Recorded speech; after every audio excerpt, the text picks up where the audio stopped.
কালো মেঘে ঢেকে আছে পুরো আকাশ, মেঘলা অন্ধকার হয়ে আছে পুরো শহর।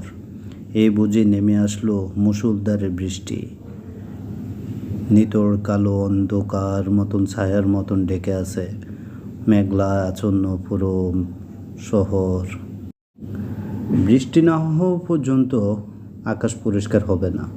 আকাশের হয়তো মন খারাপ, তাই তো আকাশ বোঝাতে চাচ্ছে সময় সময় সব কিছুই পরিবর্তন হয়।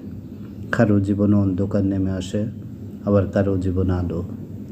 দুঃখের পরে সুখ আছে, আবার সুখের আড়ালে যে অনেক দুঃখ লুকিয়ে থাকে। সবার জীবনে কোনো না কোনো সময় এই অন্ধকারের মতন পুরো জীবনটা হয়ে যায়। মানুষ এমন এমন পরিস্থিতির মুখে হয়ে যায়, মনে হয় যে পুরো পৃথিবীটা অন্ধকার। অন্ধকার যতই হোক না কেন, অন্ধকার দেখে ভয় পাবেন না। সাহস, শক্তি রাখেন, আত্মবিশ্বাস রাখেন, ইনশাল্লাহ একদিন অন্ধকার কেটে যাবে।